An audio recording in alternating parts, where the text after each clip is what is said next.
Hello friends, welcome to Shuddh Desi Commerce, where we will provide online coachings of accounts and financial management for class +1, +2, BCom and MBA. सो बच्चों आज हम start करके चल रहे हैं question number 1 of cash flow statement. ये जो question वाली जो वीडियोस बनाऊंगा ना, ये मैं इजी टू डिफिकल्ट बना के चलूंगा। सर आपने तो बोला था कोई चीज़ डिफिकल्ट नहीं है आपके चैनल पे। बच्चों कोई चीज़ डिफिकल्ट है ही नहीं है, मैं अभी भी बोल रहा हूँ। इजी टू डिफिकल्ट का मतलब ये है कि सबसे पहले छोटे क्वेश्चन से शुरुआत करूंगा जिसमें इतने कॉन्सेप्ट्स नहीं आ रहे। धीरे धीरे धीरे करते करते हम एडवांस लेवल के क्वेश्चंस तक पहुंच जाएंगे। होगा इजी ही, ये मेरा प्रॉमिस है। ठीक है, तो बच्चों इससे पहले वाली वीडियोस में हम ऑलरेडी डिस्कस कर चुके हैं कैश फ्लो स्टेटमेंट का जो फॉर्मेट होता है। मैंने प्रॉपरली एग्जांपल के साथ, पिछली वाली वीडियो ज़रूर लंबी हो गई थी बट बच्चों 24 आवर्स में से मैं सिर्फ आपके 45-50 मिनट्स मांग रहा हूं। अगर वो 50 मिनट्स आपने उस वीडियो को दे दिए जो पिछली वीडियो आई थी, तो आपको जीवन भर, आपको life time cash flow statement नहीं भूलेगा। सो बच्चों आई विल रिक्वेस्ट यू कि सिर्फ 24 घंटे में से मुझे सिर्फ 50 मिनट्स दीजिए। आपको कैश फ्लो स्टेटमेंट प्रॉपरली कभी नहीं भूलोगे अपनी लाइफ में, यह मेरा प्रॉमिस है। तो बच्चों जो पिछली वीडियो है उसका लिंक मैं आपको एक डिस्क्रिप्शन में दे दूंगा और एक लिंक आपको राइट हैंड साइड पे आई बटन पे बना आ रहा होगा। जरूर वो वीडियो देख के आना बच्चों। प्रॉपरली कैश फ्लो स्टेटमेंट उसमें कॉन्सेप्चुअली एक्सप्लेन करके चलो। तो बच्चों अभी तक हमने क्या सीखा था? अभी तक हमने सीखा था कि जो कैश फ्लो स्टेटमेंट होता है, ये कैश फ्लो स्टेटमेंट जो होता है, इसमें हम क्या निकालते हैं? इसमें हम निकालते हैं नेट कैश इनफ्लो या फिर नेट कैश आउटफ्लो कितना हुआ है। दैट मीन्स अगर ये 2020 जनवरी है, ठीक है, और ये दिसंबर है 2020, तो इसमें हम क्या करते थे? मान लीजिए कि कैश एंड कैश इक्विवेलेंट का मीनिंग मैं आपको समझा चुका हूँ, उसको एक तरह से आप कैश ही मान के चलिए। ये था 40,000 का और ये था 60,000 का। तो CFS कैश फ्लो स्टेटमेंट का आंसर क्या आता था? कैश फ्लो स्टेटमेंट का आंसर ये आता था कि सर 20,000 की इनफ्लो हुई है। ये आपका आंसर होता था। और मैंने आपको ये भी बता दिया था कि इस आंसर को आपको कैसे टैली करना है। इस आंसर को आपने ऐसे टैली करना है कि अगर आप opening of cash and cash equivalent में आप CFS का नेट इनफ्लो आउटफ्लो जो भी इस पूरे ईयर के दौरान हुआ है वो प्लस कर दो, तो इक्वल टू में क्या आ जाएगा? Closing balance of cash inflow and outflow. सब कुछ बच्चों ये डिस्कस ऑलरेडी हो चुका है conceptually. I will again request आप ज़रूर वो वीडियो देख के आना। तो बच्चों कैश इनफ्लो का मतलब ये हो के चलता है कि पूरे ईयर में कितना कैश आया है। अब मुझे एक फटाफट से बात बता के चलो, वैसे ही बोल रहा हूँ मैं, वैसे ही अगर मैं बोलूँ कि एक बिल्डिंग है, ठीक है, 2020 और 2020, ये है स्टार्टिंग ऑफ द ईयर, ये है ending of the year.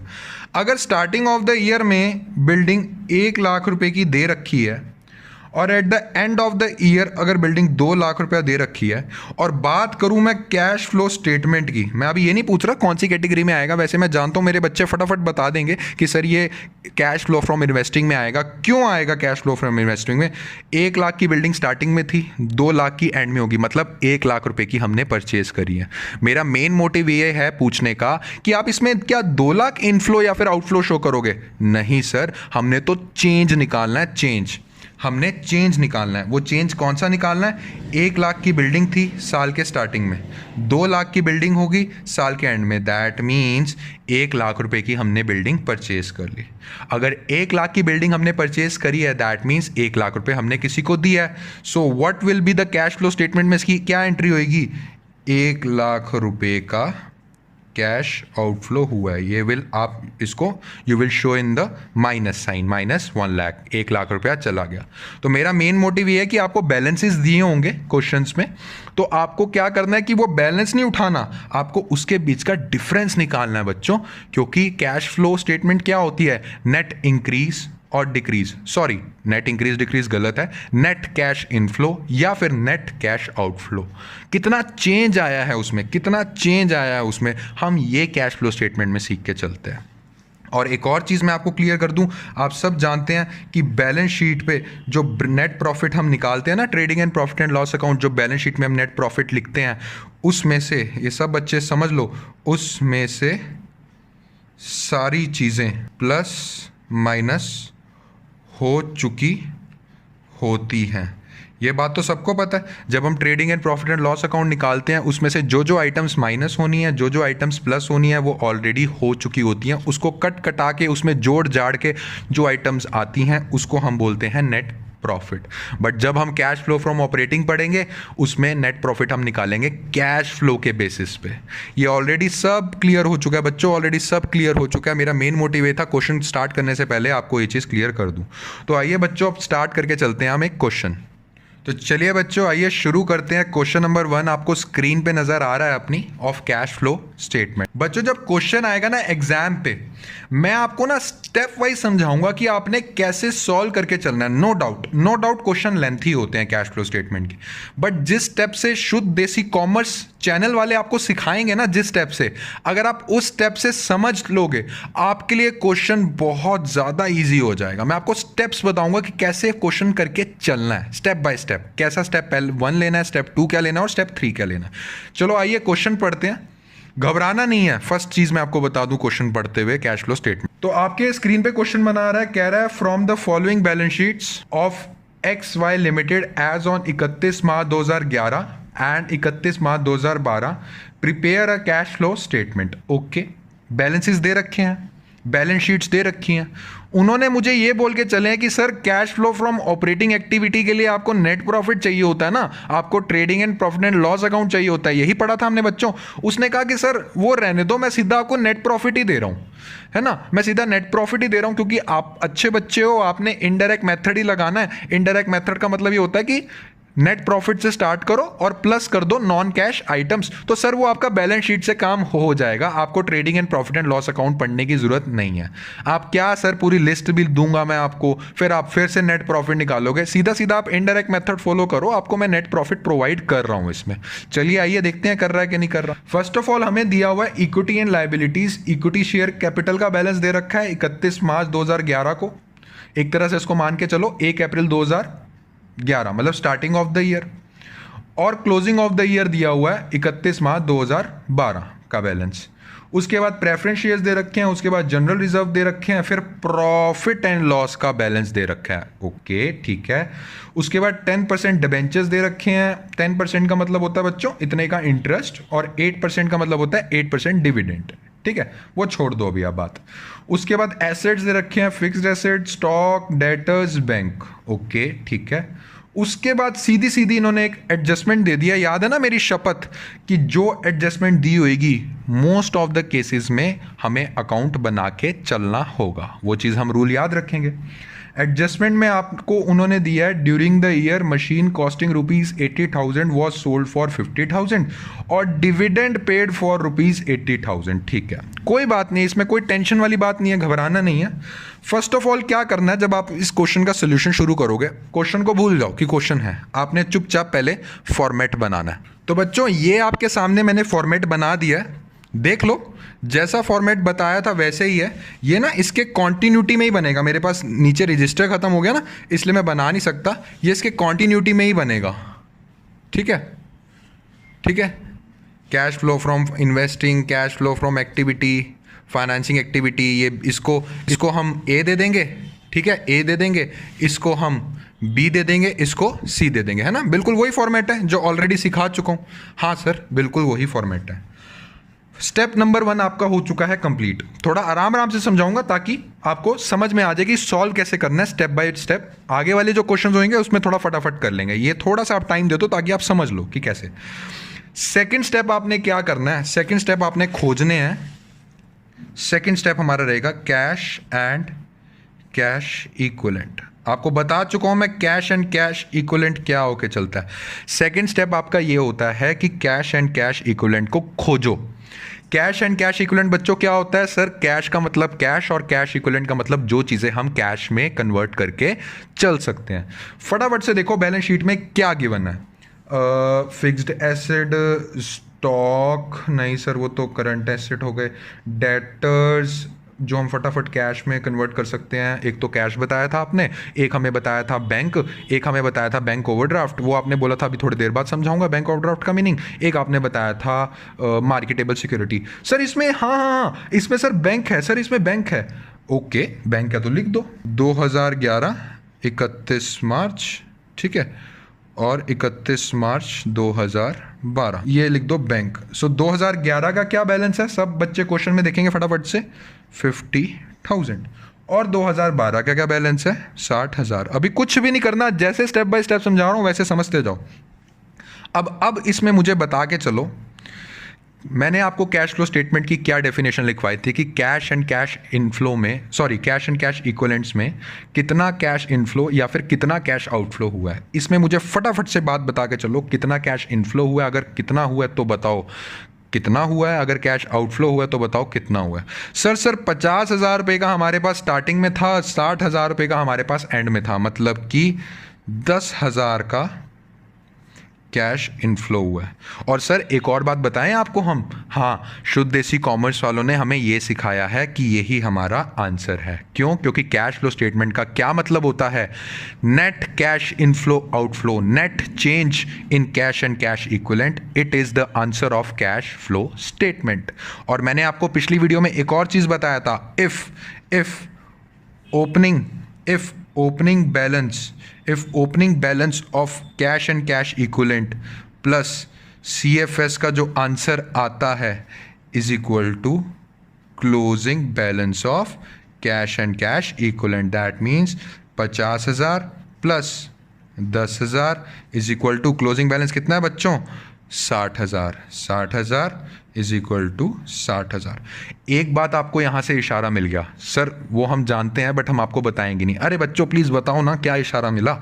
Sir हमें एक इशारा तो मिल गया है कि सर इसका कैश फ्लो स्टेटमेंट जो हम बनाएंगे ना, ये सारा कुछ जब हम बनाएंगे सर इसका आंसर 10,000 है। मुझे एक यकीन तो हो गया है कि जो शुद्ध देसी कॉमर्स के जो बच्चे हैं ना, जो हमसे सीख रहे हैं, वो क्वेश्चन चाहे करके आएंगे नहीं आएंगे, शुद्ध देसी कॉमर्स वाले जो बच्चे हैं, हमारे बच्चे हैं, वो क्वेश्चन करके चाहे आएंगे नहीं आएंगे, बट उनको आंसर जरूर पता होगा कि सर इसका आंसर 10,000 आना है ना। सही बताना। चलो बच्चों, जोक्स अपार्ट, अब आपको आंसर तो पता है, अब हमें उसको कैटेगरी वाइज निकालना है। बच्चों क्या बात है कि अगर हम ये आंसर पहले से लिख दें ताकि इस आंसर को हम टैली कर दें, ठीक है। चलिए आइए, लास्ट में, बिल्कुल लास्ट में आपको लिखना है, जब ये सारा कुछ हो जाएगा, नेट, फटाफट से बताएंगे, नेट करके A plus B plus C, इन सब का, A का, B का और C का नेट करके क्या आएगा आपको पता है बच्चों, नेट करके हमारा आएगा 10,000 रुपये, ठीक है। एक बात तो पता लग गई। प्लस इसमें क्या करेंगे, ओपनिंग बैलेंस किसका, कैश एंड कैश इक्विवेलेंट का। कितना था बच्चों ओपनिंग बैलेंस, 50,000, ओके। और ये किसके इक्वल हो जाएगा, ये हो जाएगा क्लोजिंग, ये हो जाएगा क्लोजिंग बैलेंस के इक्वल, ठीक है बच्चों। थोड़ा सा नीचे हो गया बट आई बिलीव आप पढ़ पा रहे हैं ना। 60,000, लो जी, हमने बच्चों आंसर पहले ही लिख दिया। क्यों? ताकि हमें ये चीज़ पता लग जाए कि सब कुछ करने के बाद, ये सारी चीज़ें करने के बाद हमारे पास नेट आंसर आना चाहिए 10,000 रुपया। बच्चों आपका स्टेप 2 यहीं ख़त्म। स्टेप 1 परफॉर्मा बनाओ, फॉर्मेट बनाओ। स्टेप 2 आपका है कैश एंड कैश इक्विवेलेंट बना लो। बच्चों अब आके चलते हैं हम स्टेप 3 पे, जो आप अपने एग्जाम्स में भी ये तो बनाएंगे, ये एग्जाम में बना के आना ही है, जिसे हम कहते हैं नोट्स। स्टेप 3 पे हम सॉल्व करेंगे एडजस्टमेंट्स, जो एडजस्टमेंट्स गिवन है आपको। अभी तक कोई आपने क्वेश्चन नहीं देखा, अभी तक कुछ नहीं देखा, सिर्फ जो बातें मैंने बोली है देखने को अभी तक सिर्फ वही देखी है और वो ही देख के चलनी है। क्वेश्चन में वो क्या कहता है, एडिशनल इंफॉर्मेशन में, सब बच्चे मेरे साथ पढ़ेंगे। वो कहता है during the year machine costing ₹80,000 was sold for 50,000। बच्चों मशीन क्या है, मशीन सर फिक्स्ड एसेट है। दैट मीन्स एक बात जो हमने शपथ ली थी कि अगर एडजस्टमेंट गिवन होएगी किसी अकाउंट की, that means we have to make it. तो बच्चों इसका एक अकाउंट बनाते हैं फिक्स्ड एसेट्स का। मेरे को बच्चे बैलेंस बताएंगे सारे। फिक्स्ड एसेट्स का अकाउंट है, ठीक है। इसमें डेट वेट में मत पढ़ना, अगर लिखना है तो लिख लो, स्टार्टिंग की डेट लिख लो, एंड की डेट लिख लो, कोई प्रॉब्लम नहीं है, ठीक है। इसका ऐसे फॉर्मेट बना लो। और बच्चों ये ना आपको नोट्स पे ज़रूर बना के आना है, क्योंकि जब आपके एग्जाम्स में पेपर चेक होंगे ना, तो इन नोट्स के भी मार्क्स होते हैं। क्या आप जानते हैं बात? हाँ सर हम जानते हैं। तो स्टार्टिंग ऑफ द बैलेंस क्या दिया हुआ फिक्स्ड एसेट का, स्टार्टिंग ऑफ द बैलेंस दिया हुआ है सर 5 लाख रुपया।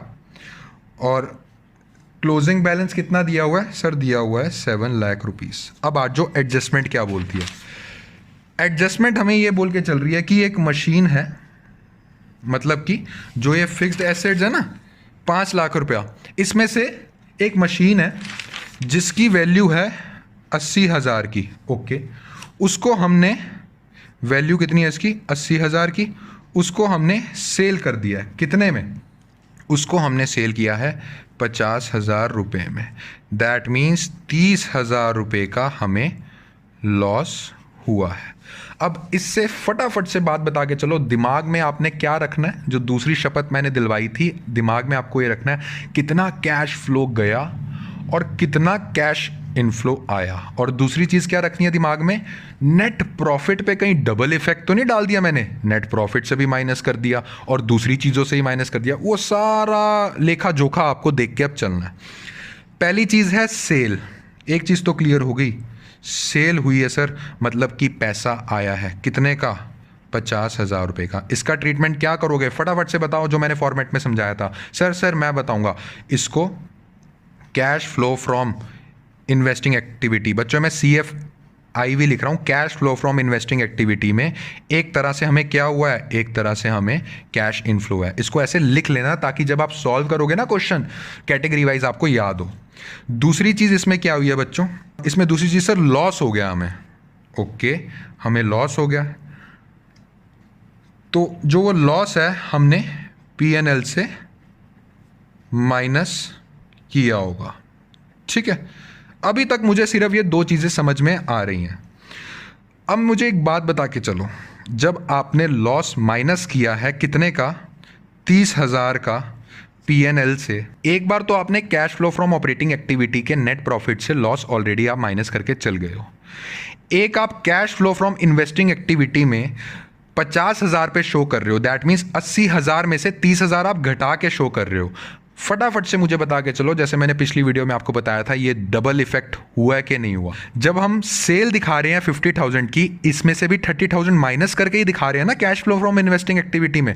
और जब हम cash flow from operating activity बनाएंगे उसमें से भी लॉस हम माइनस करके ही दिखाएंगे नेट प्रॉफिट, क्योंकि हम सब जानते हैं कि लॉस होता है उसको हम प्रॉफिट से निकालते हैं।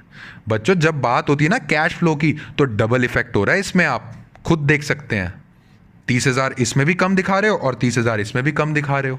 दैट मीन्स एक चीज तो क्लियर है, we have to add back this loss in net profit while preparing cash flow from operating activity. अब समझ में आई आपको ये बात कि नहीं आई?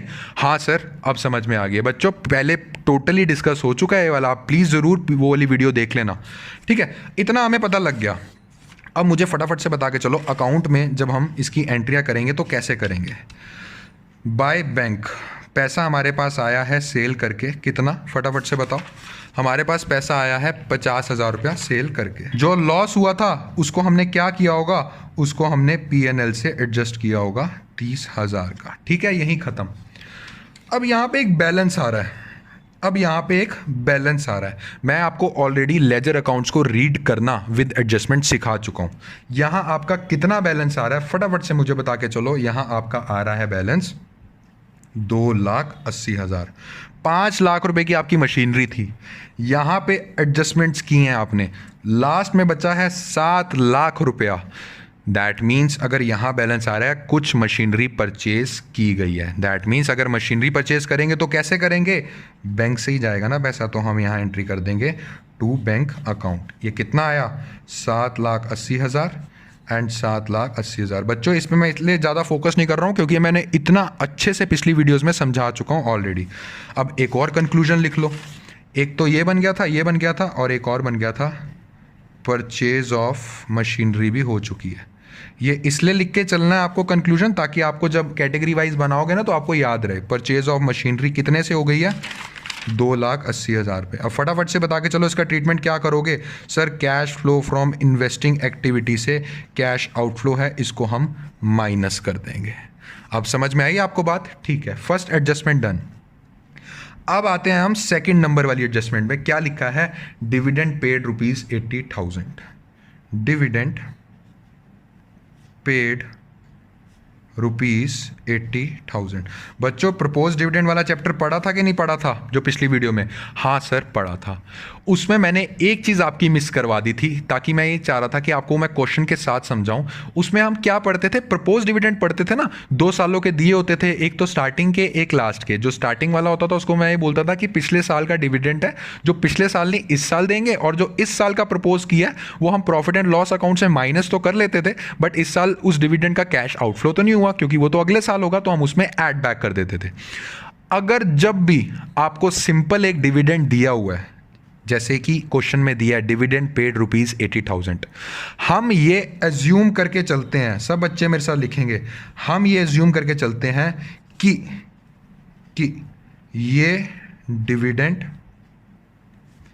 इसी साल प्रपोज हुआ, मतलब कि इसी साल प्रॉफिट एंड लॉस अकाउंट से माइनस हुआ, एंड इसी साल हमने पे भी कर दिया। अब इसमें आप मेरे को ट्रीटमेंट बता के चलो, अपने आप बता के चलोगे, कॉन्सेप्ट पुराने वाला ही है, बस इसमें ये चीज़ चेंज हो गई है कि इसी साल ही प्रपोज करा, इसी साल ही हमने पे कर दिया। अब ये 80,000 का जो ये आया है हमारे पास डिविडेंड, क्वेश्चन में गिवन है, अगर मैं बोलता हूँ इसी साल ही प्रपोज करा, दैट मीन्स पीएनएल में से माइनस किया होगा, पीएनएल से माइनस किया होगा, तो हमने नेट प्रॉफिट हमारा इतने से घट गया होगा, है ना। और इसका सेकंड ट्रीटमेंट क्या होगा कि ये जो 80,000 हमने इसी साल पे किया, इसको आप कहाँ शो करोगे कैश फ्लो स्टेटमेंट में? इसको सर हम शो करके चलेंगे cash flow from financing activity. उसमें हम 80,000 का कैश आउटफ्लो दिखा देंगे, ये आपने हमें ऑलरेडी एक्सप्लेन कर दिया था। अब मुझे फटाफट से बता के चलो बच्चों, इसमें आपको डबल इफेक्ट नज़र आ रहा है कि नहीं आ रहा है? प्रॉफिट एंड लॉस अकाउंट से भी माइनस कर रहे हैं आप, फिर उसके बाद CFFF जब बना रहे हैं उससे भी माइनस कर रहे हैं आप, या फिर इसको उस नज़रिए से देख लो कि जो प्रपोज डिविडेंड होता था, जो इस साल हम प्रपोज डिविडेंड बना रहे हैं, उसको हम क्या ट्रीटमेंट करते थे? उसको हम PNL में ऐड बैक करते थे। किस नाम से? उसको हम प्रपोज डिविडेंड के नाम से ऐड बैक करते थे। और जो डिविडेंड हम इस साल पे करके चल रहे हैं उसको हम क्या करते थे? उसको cash flow from financing activity से हम माइनस कर देते थे। समझ में आया ये वाला किस्सा कि अगर सिंपल आपको डिविडेंड दिया हुआ है तो आपने उसको क्या मान के चलना है? आपने उसको ये मान के चलना है, ज्यूम लेके चलना है, इसी साल ही प्रपोज हुआ, इसी साल ही हमने पे कर दिया। अगर इसी साल ही प्रपोज हुआ है दैट मीन्स पीएनएल से निकाला है तो ऐड बैक करो पीएनएल में। अगर इसी साल ही पे कर दिया है तो उसको cash flow from financing activity में माइनस करो एज अ कैश आउटफ्लो। बच्चों ये आपका स्टेप यहीं पे खत्म। अब आपने क्या करना है? फर्स्ट ऑफ ऑल आपने जो एडजस्टमेंट्स करी है ना उसको फटाफट आप अकाउंट्स में कैटेगरी वाइज डाल दो। फर्स्ट एडजस्टमेंट, सेकंड स्टेप, आपका अगला स्टेप ये होगा कि जो जो आपने एडजस्टमेंट करी है उसको आप आगे डाल दो। तो फर्स्ट एडजस्टमेंट आपने करी थी मशीनरी की, है ना। आपने बोला था मशीनरी हमने सेल करी है 50,000 की, दैट मीन्स हमें कैश इनफ्लो हुआ है। कहाँ आएगा? Cash flow from investing activity में डाल दो चुपचाप। Cash flow from investing activity में कितना डालोगे बच्चों? Sale of fixed assets. Sale of fixed asset कितना हुआ है बच्चों? फटाफट से बता के चलेंगे कितना हुआ है मुझे। सेल ऑफ फिक्स्ड एसेट 50,000 रुपये। आप ऑलरेडी लिख चुके हो। पता है क्या होता है बच्चों, अगर आप मेंटेन कर लो ना नोट्स, तो आप साइड बाय साइड लिख लो तो आपको ना फिर परेशानी नहीं होती। इसलिए मैं आपको कह रहा हूँ नोट्स टू अकाउंट तो ज़रूर बना के चलने ही चलने हैं। उसके बाद किस चीज़ की एंट्री हुई थी? उसके बाद हमने करी थी लॉस हुआ है, हमें लॉस हुआ है, जो प्रॉफिट एंड लॉस अकाउंट से हमने माइनस करा उसको हमें ऐड बैक करना होगा ताकि डबल इफेक्ट ना रहे, क्योंकि सेल में हमने 30,000 घटा के ही बताए हैं। ठीक है, कोई बात नहीं, इसको कूल, अभी आप इसको रखो, जब हम नेट प्रॉफिट कैलकुलेट करेंगे हम तब कर लेंगे, अभी इसको होल्ड पे रखो। तीसरी चीज़ हमने डिस्कस करी थी परचेज ऑफ मशीनरी। जब मशीनरी परचेज करते हैं तो पैसा जाता है क्या आता है? सर जाता है। किस में जाएगा? Cash flow from investing activity में। तो इसको लिखो परचेज ऑफ फिक्स्ड एसेट्स। कितने से हुआ है परचेज ऑफ फिक्स्ड एसेट्स? 2,80,000। ठीक है, अब नेक्स्ट करके चलो। नेक्स्ट हमने क्या बनाया था? नेक्स्ट हमारी एडजस्टमेंट थी डिविडेंड पेड ₹80,000। इसका मैंने आपको क्या ट्रीटमेंट सिखाया है? 80,000 का तो हमने पीएनएल से माइनस कर दिया, जो हमें ऐड बैक करना पड़ेगा क्योंकि प्रपोज डिविडेंड लेके चल रहे हैं, और 80,000 का ही हमें कैश आउटफ्लो होकर चला है क्योंकि इस साल हम ये मान के चल रहे हैं ये डिविडेंड पे कर दिया है और एज वेल एज इसको प्रपोज भी किया है। तो इसकी एंट्री अभी रहने दो क्योंकि ये नेट प्रॉफिट से रिलेटेड है, वो मैं आपको अभी पेंडिंग रखो। अभी इसकी एक्टिविटी करो, cash flow from financing activity. तो इस 80,000 को डिविडेंड पे किया है तो क्या करोगे, कैश आउटफ्लो शो करोगे कि नहीं करोगे cash flow from financing activity में? हाँ सर हम करेंगे, तो कर दीजिए डिविडेंड पेड। कितने से है बच्चों? सर डिविडेंड पेड है हमारा 80,000, ठीक है, आउटफ्लो थी ना, 80,000 से हमने शो कर दिया। अब बच्चों आपका नेक्स्ट स्टेप शुरू होता है। अब नेक्स्ट स्टेप क्या होके चलता है? अब आपने ये सॉल्व कर लिया, नीचे वाला पार्ट सबसे आंसर वाला आपने एडजस्टमेंट सॉल्व कर ली। अब आपका शुरू होके चलता है नेक्स्ट पार्ट जो कि है स्टार्टिंग वाला पार्ट। स्टार्टिंग में आप first of all cash flow from operating बनाते हो, दैट मीन्स हमें कैलकुलेट करना है नेट प्रॉफिट बिफोर टैक्स।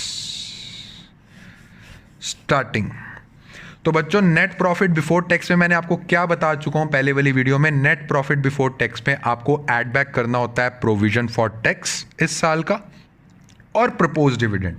फटाफट से मुझे बता के चलो इस साल कितना इनफ्लो हुआ है कैश के बेसिस पे प्रॉफिट पे। क्वेश्चन देखेंगे सब। 1,70,000 का बैलेंस था 2011 में और साल के एंड में 1,20,000 का बैलेंस था। एक बात तो फॉर श्योर है कि हमें नेट प्रॉफिट नहीं हुआ इस साल, हमें 50,000 का लॉस हुआ है। कोई बात नहीं, जो लिखा शो कर दो, हमें माइनस का लॉस हुआ है। यही मुझे 1,20,000 साल के स्टार्टिंग में दिया होता और 1,70,000 मुझे साल के एंड में दिया होता तो मैं क्या लिखता? मैं लिखता 50,000 प्लस में। नेक्स्ट स्टेप मैंने आपको क्या बताया था? प्रोविजन फॉर टैक्स प्लस करो। देखो क्या प्रोविजन फॉर टैक्स है क्या? नहीं है, कोई बात नहीं, छोड़ दो। नेक्स्ट मैंने आपको बताया था प्रपोज डिविडेंड प्लस करो। वो वाला पॉइंट मैंने आपको बताया था ना, इसको भी पेंडिंग रखते हैं।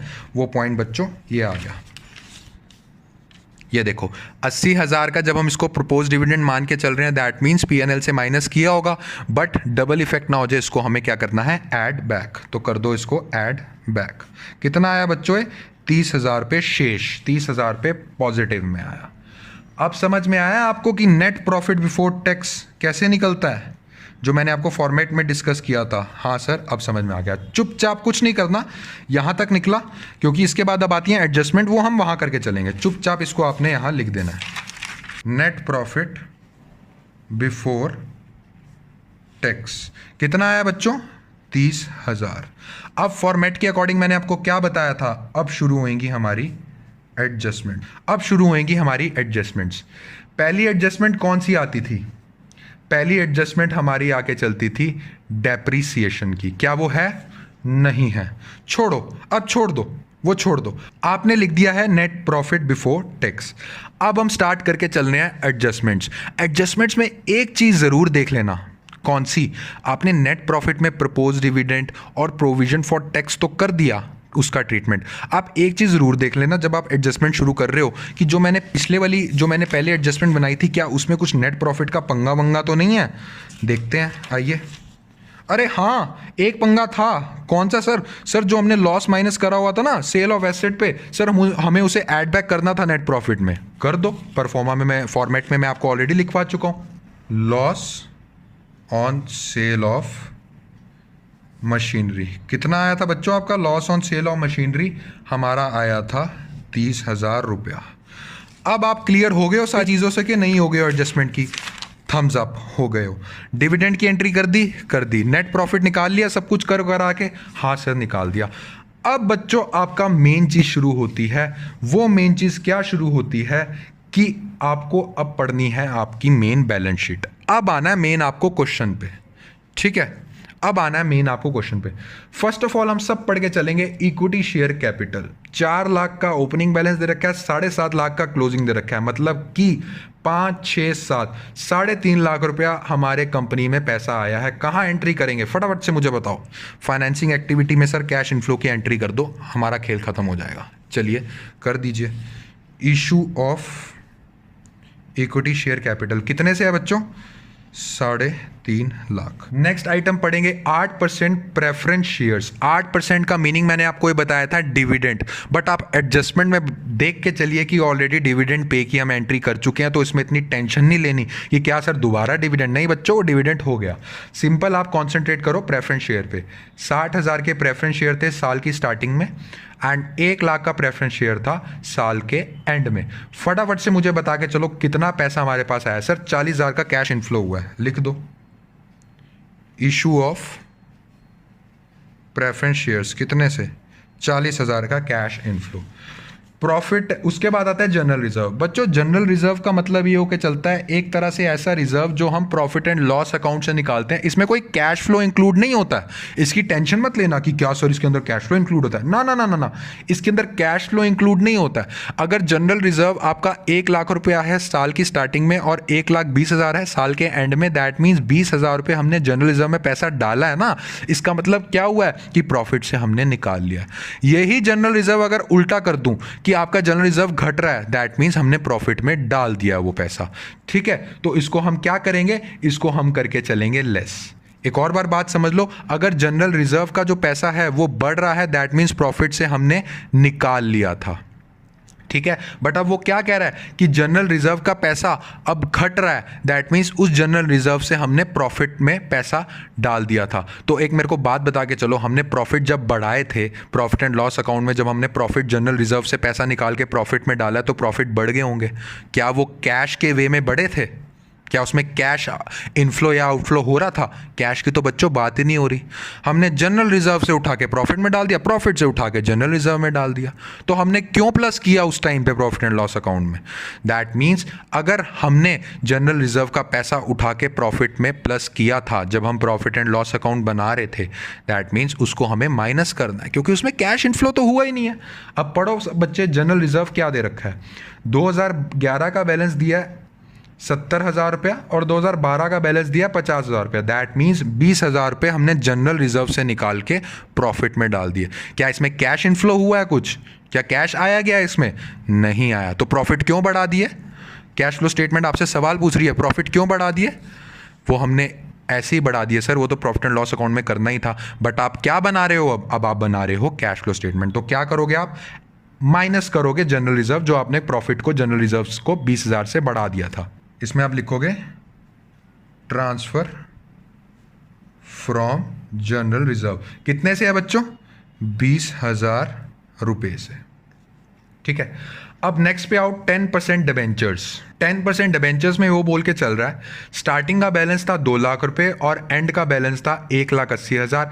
एक बात तो क्लियर है, 20,000 रुपये हमने पेमेंट कर दी। ओके, लिख दो रिडम्पशन ऑफ डिबेंचर्स। कितने से? कैश आउटफ्लो हो गई है 20,000 रुपये से। बच्चों इस पे गिवन है 10% डिबेंचर्स। डिबेंचर्स पे इंटरेस्ट देते हैं, ये बात हम दोनों की हो गई थी, आपकी और मेरी। हाँ सर हो गई थी। एडजस्टमेंट में चेक कर लो, क्या इंटरेस्ट पे की एंट्री करी हुई है जैसे डिविडेंड की हुई थी? नहीं सर नहीं करी हुई। दैट मीन्स 10% आपको दे के चलने हैं। और 10% आप किस पे दे के चलोगे? जो अमाउंट एंड में खत्म हो रही है कि जो स्टार्टिंग में हो रही है? जो इंटरेस्ट देते हो वो तो पूरा साल का देते हो ना। दैट मीन्स जो स्टार्टिंग ऑफ द ईयर में अमाउंट है उस पर आप 10% दे के चलेंगे। स्टार्टिंग ऑफ द ईयर में कितनी अमाउंट है? 2 लाख रुपया। सो 2 लाख इंटू में 10% आप करोगे बच्चों, कितना आएगा? 20,000 रुपया। तो जहां फादर है वहीं तो सन आएगा। तो इंटरेस्ट ऑन डिबेंचर्स कितने से बच्चों? फटाफट से मुझे बता के चलेंगे, 20,000 से। ठीक है, ये एंट्री हो गई। अब आके आपको दे रखा है फिक्स्ड एसेट, इसकी हमने ऑलरेडी कर ली है। मैं बच्चों क्वेश्चन पे ना लिख नहीं सकता, आपने ये करके चलना है। जोन सी एंट्रीज होती जा रही है ना, जब क्वेश्चन पेपर पे आपको क्वेश्चन गिवन होगा उसको ना टिक करते रहना। ठीक है, फिक्स्ड एसेट की हमारी हो चुकी है एंट्रीज। हाँ सर हमारी हो चुकी हैं। अब आपका डिबेंचर्स भी हो गया। ठीक है, ये बात आपको समझ में आ गई है। बैलेंस शीट हम पढ़ रहे हैं, इक्विटी हो गया, प्रेफरेंस हो गया, जनरल रिजर्व हो गया, प्रॉफिट एंड लॉस हो गया, डिबेंचर्स हो गया, फिक्स्ड एसेट हो गया। बचा क्या है बच्चों? बचा है स्टॉक, डेटर्स, बैंक। चलो बैंक भी हो गया। ठीक है, बचा क्या है? Stock and debtors. मैंने आपको पिछली वीडियो में क्या समझाया था? Operating activity has also an effect. Operating activity has an effect on working capital. That means operating activity की वजह से करंट लायबिलिटी और करंट एसेट चेंज होता है। दैट मीन्स करंट लायबिलिटी और करंट एसेट में भी कैश आउटफ्लो इनफ्लो होता है। क्या वो दिखाएंगे कि नहीं दिखाएंगे? हाँ सर, वो भी दिखाना जरूरी है। इसका मतलब जब ये चीज़ें आपकी कंप्लीट होगी ना, ये वाला स्टेप कंप्लीट हो गया, now it's time for working capital. अब हम वर्किंग कैपिटल को वेलकम करेंगे। कैसे? पहले तो इसका आप बैलेंस निकाल लो कितना बचा है। बच्चों इसका आएगा आपके पास 60,000 रुपया। इसको आप क्या लिखेंगे? Operating profit before working capital changes. Operating profit before working capital changes. आपका ये सब कुछ हो चुका है, सब कुछ हो गया, सब कुछ। अब सीधा नेट करना है बस, बचा सिर्फ ये कॉन्सेप्ट। फटाफट से मुझे बता के चलो, इसमें मैंने आपको क्या रूल बताया था? इसमें मैंने आपको ये रूल बताया था कि ऐड होता है क्या? डिक्रीज इन करंट एसेट और इंक्रीज इन सीएल, और लेस होता है, दैट मीन्स हम माइनस करते हैं क्या? Increase in CL and decrease in CA. अगर ये पार्ट किसी को समझना है ना तो do visit my previous video, बहुत ही अच्छे से कॉन्सेप्चुअली एक्सप्लेन किया। अब फटाफट क्वेश्चन में देखो, स्टॉक क्या है? स्टॉक है हमारा करंट एसेट। स्टार्टिंग में था 2,10,000 और एंड में था 2.5 लाख रुपया। दैट मीन 40,000 से हमारा हुआ है इंक्रीज। इस 40,000 अगर करंट एसेट इंक्रीज होगा तो उसको क्या करेंगे हम? लेस। ओके, अब ये लेस क्यों करेंगे? इसका लॉजिक पिछली वीडियो में ऑलरेडी समझा चुका हूं, मैं यहां दोबारा नहीं समझा रहा हूं। और उसके बाद आता है डेटर्स। कहता है 1,40,000 के डेटर्स थे स्टार्टिंग में और एंड में कितने थे? 1,90,000। दैट मीन्स 50,000 रुपये हमारा चेंज आया है, इंक्रीज हुआ है करंट एसेट में। अगर इंक्रीज होता है करंट एसेट में तो हम उसको शो करके चलते हैं लेस वाली साइड में। कितना हुआ है? डेटर्स हुए हैं 50,000 से इंक्रीज। एंड बच्चों सो सॉरी, ये ऐड हम करते थे डिक्रीज इन करंट एसेट और increase in current liability, and less हम करके चलते थे जब करंट लायबिलिटीज हमारी डिक्रीज हो रही हैं और करंट एसेट हमारे इंक्रीज हो रहे हैं। तो इट मीन्स आप दोनों पार्ट देख सकते हैं, स्टॉक और डेटर्स इंक्रीज हो रहे हैं, तो जब करंट एसेट हमारे इंक्रीज होते हैं तो हम उसको करेंगे लेस। तो बच्चों टोटल कितना आ गया? ये सर हमारा आ गया 90,000। अब फटाफट से चेक करो और कुछ बचा है? नहीं सर, और कुछ नहीं बचा, हमारा क्वेश्चन हो चुका है कंप्लीट। इसको हाथ जोड़ के सर खत्म कर दीजिए। बहुत ही अच्छा क्वेश्चन था बट सर लेंथी हो जाता है, बट आपके स्टेप से फॉलो करेंगे तो हो जाएगा। बच्चों एक चीज़ जरूर चेक कर लेना, कहीं इनकम टैक्स पेड तो नहीं है? हाँ, नहीं है income tax paid. That means ये जो अब आपका आंसर आया है, आपका आंसर आया है 30,000 माइनस में दिस, और दिस कितना आया है? 30,000 आया है माइनस में। ठीक है, क्योंकि ये तो यहीं पे खत्म हो गया था ना, ये तो यहीं खत्म हो गया था। That means it's a cash outflow. अपने मन में रखो ये बात, that it is a cash outflow. इसमें आपने लिखना है cash, net cash from operating activity. अगर इसमें इनकम टैक्स पेड होता तो क्या करते मेरे बच्चे? फटाफट से बताओ, इसमें से माइनस कर देते, है ना। अब आ जाओ उस पर, इसको भी खत्म करो। इसको कैसे खत्म करके चलोगे? 2,80,000 आउटफ्लो, 50,000 इनफ्लो, अल्टीमेटली नेट बताओ मुझे 2,30,000 आउटफ्लो। इसको भी लिख दोगे कैश फ्लो फ्रॉम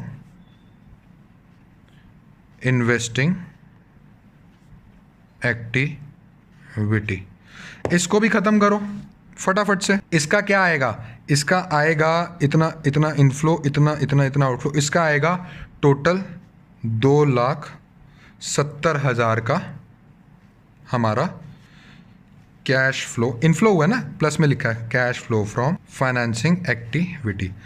अब जो आंसर हमारा था सीएफएस का, आंसर हमारा कैसे आता था? इन तीनों को नेट करना है, नेट नेट नेट।